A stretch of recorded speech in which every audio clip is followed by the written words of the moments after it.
Hello, seventh grade. This week we are going to be moving into our unit on geometry.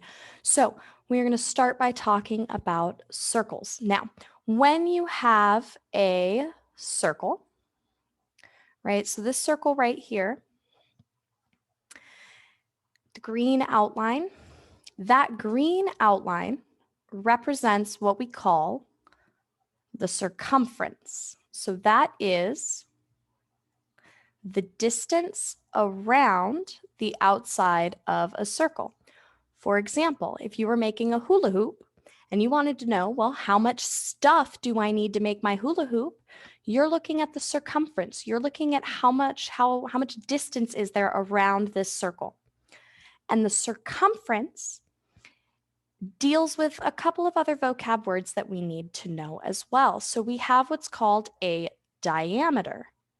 Now, a diameter is what I have drawn here in pink. This is the line that goes all the way across a circle. But the important part is that it's all the way across and it touches the center. So that tells you how wide across a circle is, right? That's our diameter.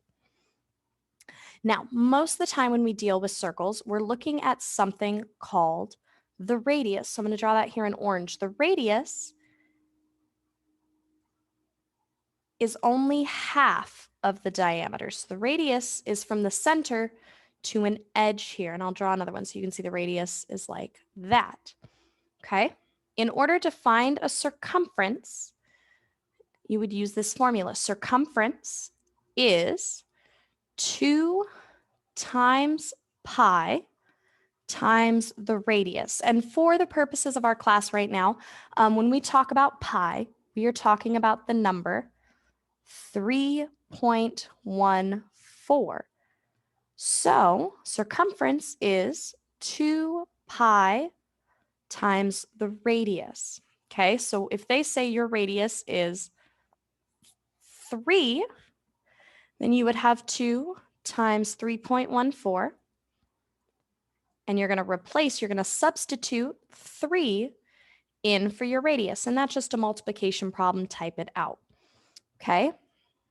When you are talking about an area, so for example, on this circle, see how the whole thing is orange? That is what we are talking about when we talk about area. The area of the circle, that would be how much stuff would fit inside of this. So for example, if you have a cookie, right? If that's a cookie and you want to know, well, how much cookie dough do I need to make this cookie? That would be figuring out the area, right? How much cookie dough do I need to fill in this whole space? Another great way to think about area is if you wanted to fill a room with a carpet. How much carpet do you need to cover the whole floor of that room? Now, to find the area, we're still going to be using our radius, right? We still have our pi. We still have our radius. But when you talk about area, your radius is squared. Okay, and again, we're going to use 3.14 for our pi. So 3.14 times your radius to the second power. Again, if our radius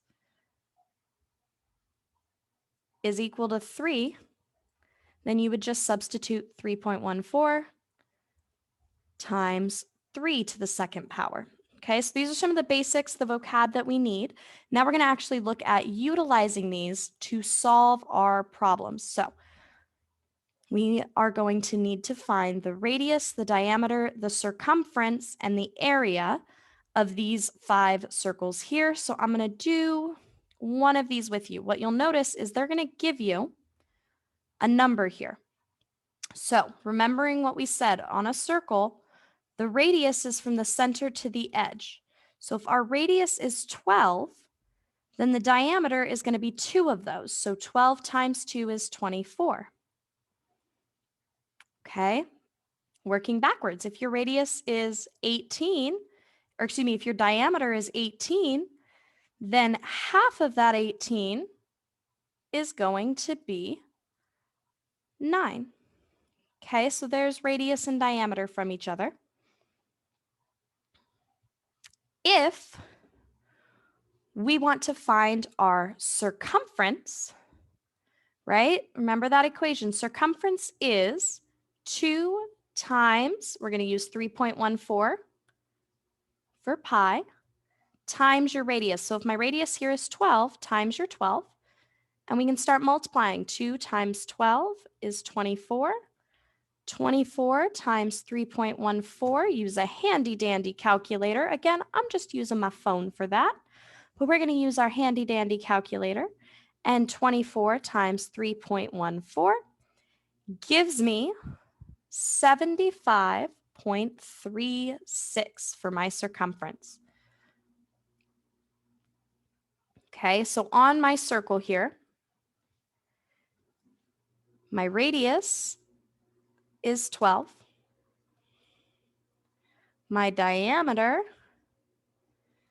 is 24, and the amount of hula hoop that we have, the circumference, is 75.36.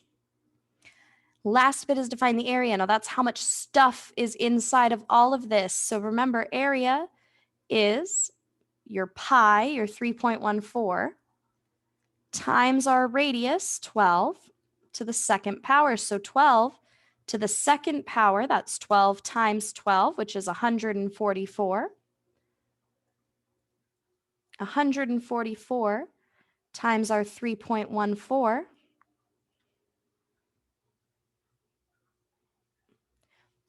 is going to give us 452.16. So all of this filled in is that 452.16. Okay, so I've done this whole first top row with you. I've done some of the second row. Now, you're going to have problems later on this page, and you can see right here, that have us working backwards, right? So I'm going to go ahead and do one of these down here with you. If this is our circumference, right? So remember, circumference is 2 times 3.14 times our radius. If we know what circumference is, we're going to replace C with that 65.94, because that is what our circumference is.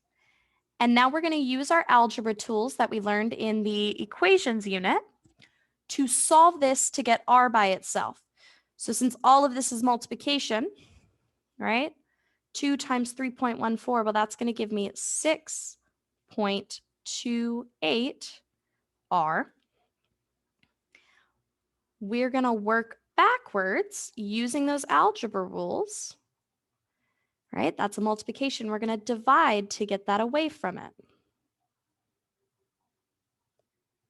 Okay, both sides divided by 6.28. And again, just grab your calculator. 65.94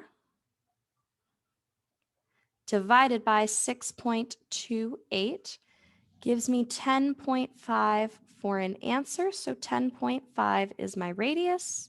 Boom, we can see it right here. So you are going to click and drag them over. That's our radius. Once you know your radius, keep following the directions. You can find your area. You can find your diameter. Okay? If you have any questions, join me in office hours on Wednesday. But that's about it for this week, is you're going to get comfortable figuring out radius, diameter, circumference, and area.